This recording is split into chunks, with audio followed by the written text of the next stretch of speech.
Ryan was a college senior, living off campus in a rented house at the edge of town. The house was small, a little old, but quiet. Behind it was an open field with a broken fence that led to woods farther back. Ryan liked it because it was cheap and no one bothered him. One Friday night in April, Ryan's friend Chris came over to hang out. They ordered pizza, played video games, and talked about school. It was the kind of night they had all the time, nothing unusual. Around 11 p.m., Chris stepped outside to take a call. Ryan stayed on the couch, half watching TV. About 10 minutes later, Chris came back inside, looking a little confused. Ryan asked what was wrong. Chris said he thought he saw someone standing near the fence, just staring at the house. They both went to the back window and looked out.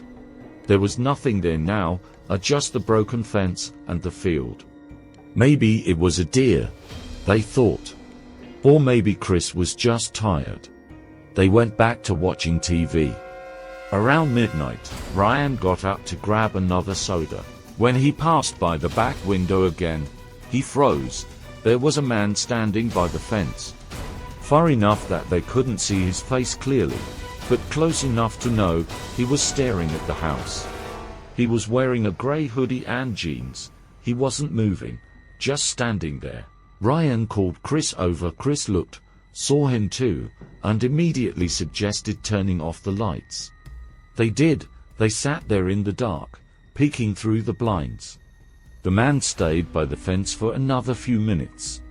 Then he slowly turned and walked into the woods. Ryan locked all the doors. Chris said maybe they should call the police, but Ryan said it didn't seem like a crime to stand outside.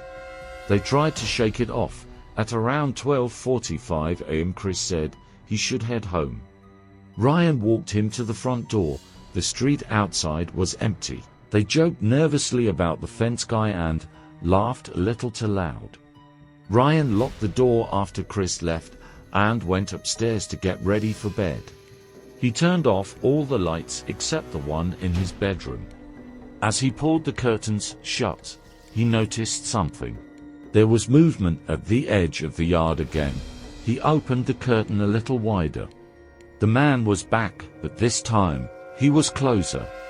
Standing just beyond the patio, almost at the back door, Ryan felt his stomach drop. He stayed quiet, hoping maybe the man hadn't seen him. But then the man did something. The man lifted his hand, very slowly, and pointed directly at Ryan's window. Ryan didn't think. He ran downstairs, grabbed his phone, and called the police. While he was talking to the dispatcher, he heard something, a soft tapping sound. It was coming from the back door. The dispatcher told him to stay on the line and not to engage. Ryan waited in the living room with a baseball bat, staring at the back door. The tapping stopped after a few minutes. The police arrived 5 minutes later. They searched the property, but found no one. One of the officers said there were tracks leading back into the woods, boot prints. They were deep, like someone heavy had been standing there for a long time. They said they'd patrol the area for the next few nights. Ryan thanked them. For a few days, everything seemed back to normal. Until Wednesday night, when Ryan got home from class. Pinned to his front door with a nail was a single sheet of paper. It only had one sentence on it: "I saw you too."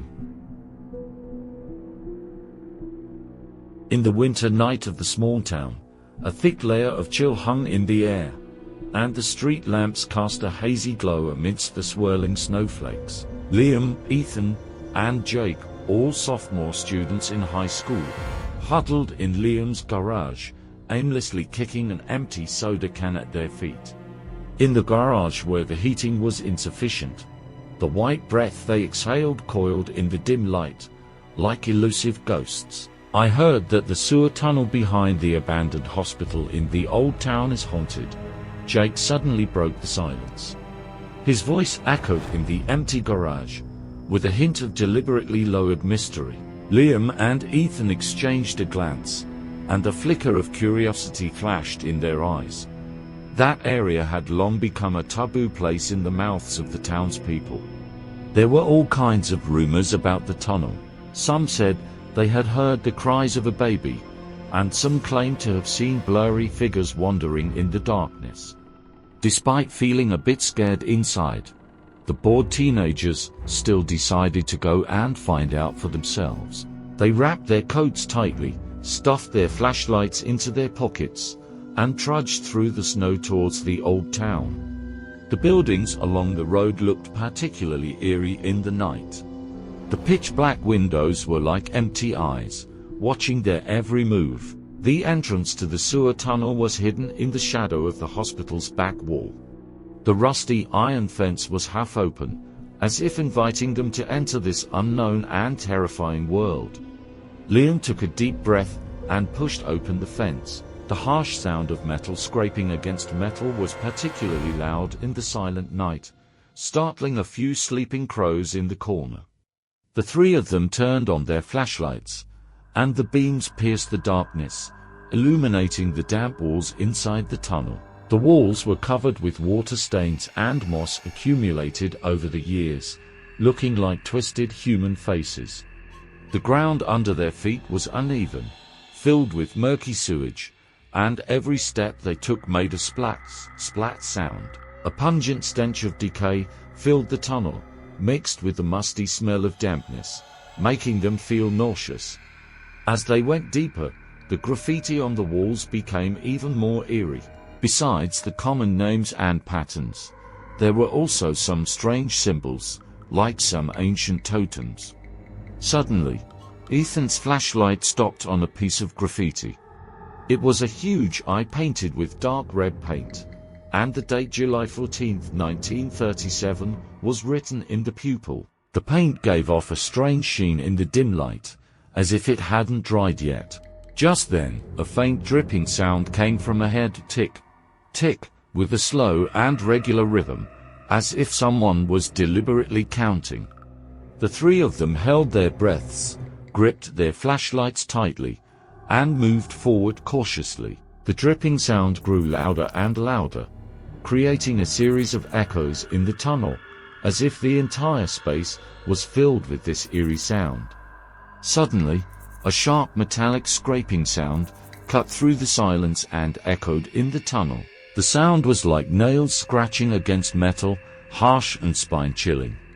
Liam felt a chill run down his back, and cold sweat soaked his clothes. Let's go back," he said, his voice trembling noticeably. Before they could turn around, a rustling sound came from the darkness, as if someone was dragging a heavy object slowly. The three of them didn't care about anything else anymore. They turned around and ran. The beams of their flashlights swayed wildly in the darkness, revealing some fleeting blurry outlines. While running, Jake felt something brush against his ankle, cold and wet. He let out a scream and ran even faster. They stumbled out of the tunnel, gasping for breath, as if they had just escaped from the jaws of death.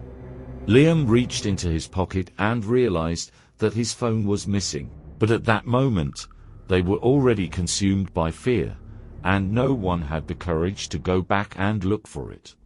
After getting home, Liam lay on his bed, tossing and turning and unable to fall asleep. In the dead of night, a rapid knocking on the door sounded, bang bang bang, the sound loud and rhythmic.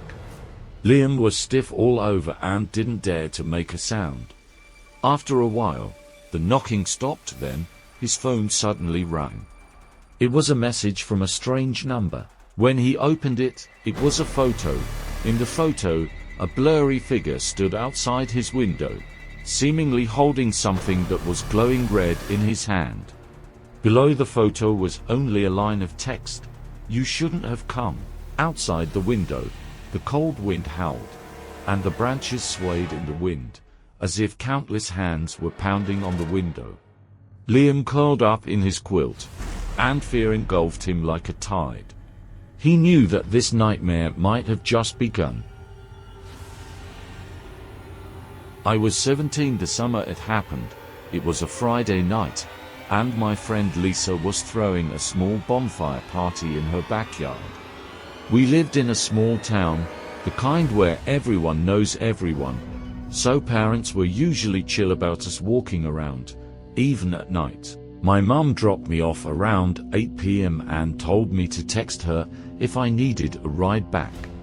But around 10:30, she texted first, saying she had to work early the next morning and couldn't pick me up. She told me to find a ride or just walk. Lisa's house was only about a 15-minute walk from mine, mostly following the main road past the old railroad tracks. No big deal, the party was dying down anyway.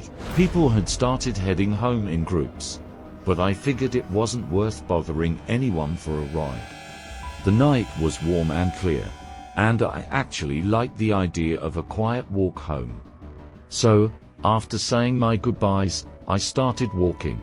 The road was dimly lit, but familiar. I stuck to the sidewalks, passing the usual small houses, shuttered gas stations, and empty playgrounds. When I reached the stretch near the railroad tracks, things got a little darker, fewer streetlights, more open fields. That's when I noticed him. At first, I thought he was just another pedestrian, maybe someone walking home from work. He was across the street, about a block behind me. Grey hoodie, hands shoved into his pockets, head slightly bowed. I picked up my pace a little, not wanting to seem paranoid, but also not feeling totally comfortable. About a minute later, I glanced back. He was still there, closer now. I texted Lisa, "Hey, there's a dude following me, I think." No reply. Probably still busy cleaning up. I kept moving, telling myself it was fine. People walk around at night, it's normal. Then he spoke. "Hey there," he called out, loud enough to carry across the street. I didn't answer. I just kept walking faster. He crossed the street. I could hear his footsteps now, steady and deliberate, matching my speed. "You live around here?" he asked, a little too casually. "No," I said sharply, without turning around. I gripped my phone tighter, texting frantically for someone to come meet me, anyone. My heart started racing when I realized the only major turn I needed to make, toward my neighborhood, was coming up. If he followed me onto that street, it would mean he wasn't just going the same way by coincidence. I turned left, so did he. Now he was just a few yards behind me. "You're real pretty," he said. Every hair on my body stood up. I broke into a jog, trying not to make it obvious that I was running away, but desperate to put distance between us. That's when he said it. "I'm not gonna hurt you. You live near the elementary school, right?" I stopped cold and turned around.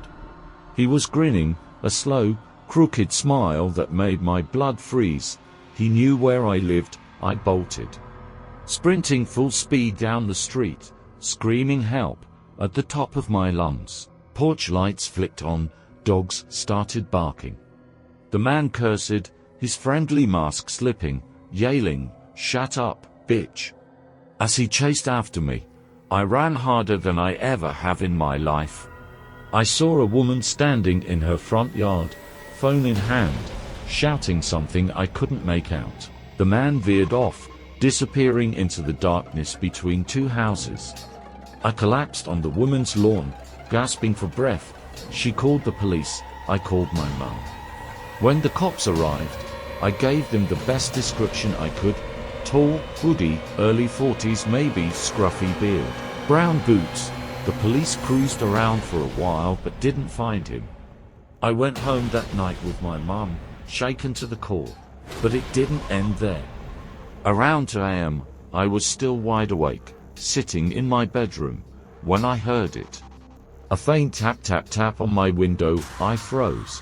My room was on the second floor, facing the backyard. There was no way someone could reach my window without climbing. I grabbed my phone, texted Lisa and my mom, even though my mom was sleeping downstairs. Then I heard it. A man's voice, soft, right outside my window. I see you. I couldn't move, couldn't breathe. I barely found the strength to whisper, Mum. Footsteps, heavy ones, pounded down the hall. Mum burst into my room, saw my face, and immediately grabbed the phone to call the police again. By the time they arrived, the backyard was empty. They found the side gate open. It had been locked earlier. No sign of forced entry. Just the lock jimmied open with something sharp. The cops stayed parked on our street all night. We never saw the man again, or if we did, we didn't recognize him. After that, my mom had security cameras installed, big, obvious ones, and I wasn't allowed to walk home at night anymore. 6 months later, we moved. Sometimes I still wonder, how long had he been watching me? And what would have happened if I hadn't run fast enough?